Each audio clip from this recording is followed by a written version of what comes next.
We begin tonight at 6 with a growing push to bring nuclear power plants here to Indiana. Governor Braun wants to boost power production and says that nuclear energy could be the solution. All this comes as industry leaders now are arriving here in Indianapolis this week for an energy forum.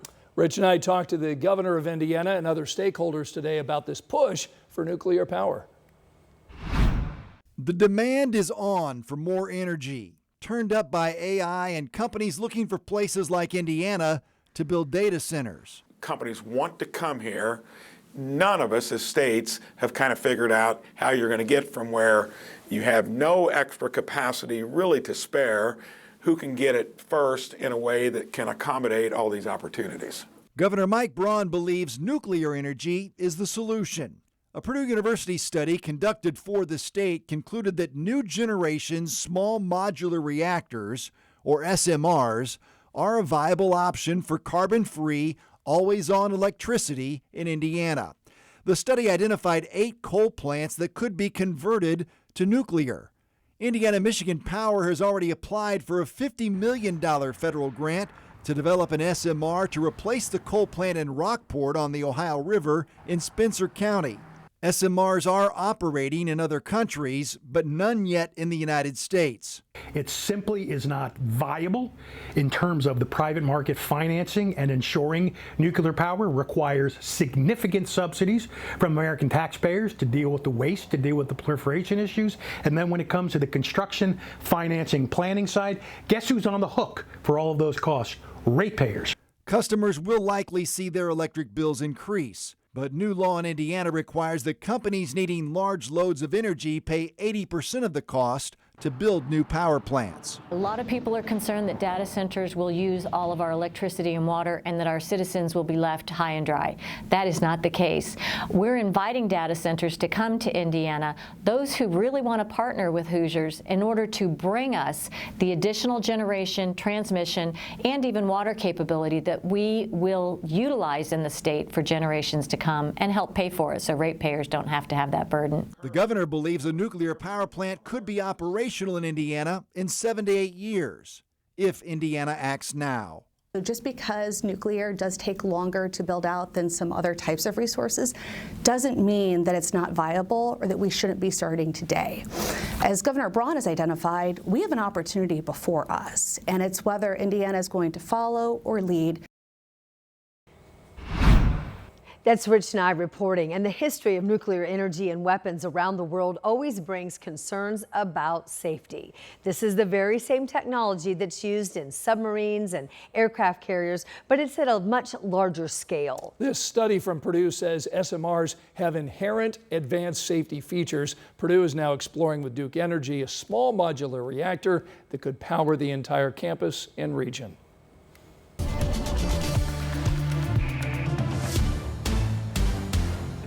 Here's a live look downtown Central Indiana, downtown Indianapolis. We've got some sun and clouds, temperatures in the low 80s. It's Monday. It's Monday after a big weekend. That's right. It's muggy. And it's not raining, but we are getting ready for more heat, right? Yes, more heat, more mugginess, more rain chances. We've got it all over the next several days for you. I feel like we've been stuck in this weather pattern for the last several weeks, and we're going to be stuck again, although the heat becomes a little dangerous later this week. We'll talk about that in just a few minutes. Let's start outside, where we do have more clouds than sunshine for most of central Indiana, from Carmel to Crawfordsville, Noblesville to Indianapolis. Out and about this evening. The majority of central Indiana is dry. I am keeping an eye on a slow moving area of rain that continues to impact the southwestern part of our area from just east and southeast of Terre Haute. Heavy rain now moving across portions of northeastern Greene County. And then as we extend to the east, coming out of Bloomington and Lake Monroe, we're starting to see this heavy rain shift south. So heads up Bedford, if this holds together, it is slowly moving your way and quickly putting down an inch or two rain in a pretty short amount of time. The rest of central Indiana is dry. We'll stick with temperatures in the upper 70s and low 80s this evening. We do have 90-degree heat headed our way. More importantly, feels like temperatures that will top 100. More on the weather impact alert days for later this week in a few minutes. All right, we'll see you in a little bit, Angela. Thanks. Tonight, the Oklahoma Department of Corrections is confirming that Richard Allen's relocation to one of that state's facilities. Allen is serving a 130-year sentence for the deaths of 2 teens in the Delphi area, Abby Williams and Libby German. The Oklahoma Department of Corrections says it has an interstate deal within Indiana, and they've had it since 2017. The idea of this is to transfer prisoners for several reasons, and it does include cases where the prisoner needs protection or in high-profile cases. However, they did not provide the specific reason for Richard Allen's transfer there. And today we're learning more about plans to house ICE detainees in southern Indiana at Camp Atterbury. And today, Indiana Congressman Andre Carson told 13 News he learned about 1,000 people are expected to be housed there. Our Emily Longnecker has more for you tonight. Emily? Yeah, Congressman Carson said that is the only information that he has received about this plan, despite sending a letter last month to the Department of Homeland Security with several questions when he learned it was a possibility that Camp Atterbury could be used this way. Just last week, another letter emerged confirming the plans. This one from the Secretary of Defense, sent to a New Jersey congressman listing a base there and Camp Atterbury as sites for, quote, temporary use by the Department of Homeland Security to house illegal aliens. Congressman Carson has questioned how such plans could impact military operations and readiness. The letter from the Secretary of Defense said the move would not negatively affect military training, operations, or readiness. Carson has also expressed concern about how detainees will be treated once they arrive. Well, as a member of Congress, it is my job to conduct oversight and to ensure the conditions are at a minimum humane and sanitary, and that's what I intend on doing. The plans have received support from Congressman Jefferson Shreve, who represents the district where Camp Atterbury is located. Shreve issued a statement which said in part, quote, I support the use of Camp Atterbury as part of our national effort to detain and remove criminal aliens who entered our country illegally. And a spokesperson for the Indiana National Guard said that they are currently working with the Defense Department and the Department of Homeland Security, but had no other details beyond what was in this letter. The spokesperson also said that Camp Atterbury is a federal installation and may be used at the discretion of the federal government. In Indianapolis, Emily Longnecker, 13 News. Tonight, Metro Police are celebrating a victory when it comes to curfew enforcement. IMPD tells us no kids were caught breaking curfew either Friday or Saturday night. And even with thousands downtown for all of the All-Star Game events, police say most of the kids were there in attendance with their parents. And when the action wrapped up, they say no teens caused issues as people were getting home. Metro Police added more officers downtown, community volunteers, and messaging made an impact. What we saw this weekend is exactly what we want to see. We saw a lot of kids and families out, and they had adults with them. Kids are welcome to come downtown. It's the lack of supervision that starts to create problems. IMPD just opened up a safe location to hold kids caught past curfew. The building, though, sat empty this weekend. A WNBA All-Star Weekend now in the rearview mirror. It was packed and busy here in downtown Indianapolis. And now we're tired.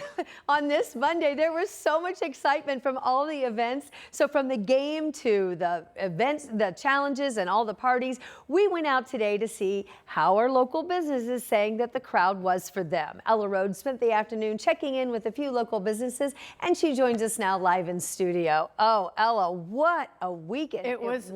So much fun. Yes, Did you guys watch the game, go out? Went to the game, went to the parties, did all the things, didn't get enough sleep. Fair enough, fair enough. Yeah. I can say I did get some sleep and I did watch the game. Okay, so good. it was a good weekend for me, but I know a lot of people were out and about downtown. Such a fun weekend for everybody. And if you didn't go to the game, there was still so much to do outside. Now, Visit Indy says they expected around 70,000 people. Pacers Sports and Entertainment says the All-Star Game and three-point competition were both sold out. And we also checked in with the Omni Hotel. There were about 95 to 100% capacity for this weekend. Now, when it comes to restaurants and bars, they told us they were pretty busy, but nothing record-breaking. The pub just right outside Cambridge says events like this All-Star Weekend help bring in new business. We had a lot of people that not necessarily live downtown, like maybe like Carmel or something, and now they're like, oh, we can come downtown and come to a place. So like we also like made a lot of like repeat customers.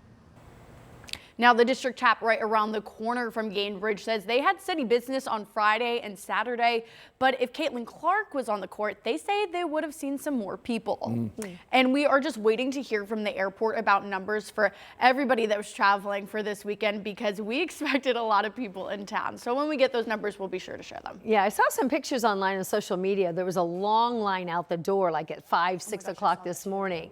And we do know from the airport that a majority of flights do leave before 8 o'clock. So that early morning rush is something you can expect before TSA opens. Right, you're right. Got to get in line early, right? Yes, you do. All right, but Thanks, once they Ella. get going, it starts moving. Right. Ella, thanks so much. Thanks, guys.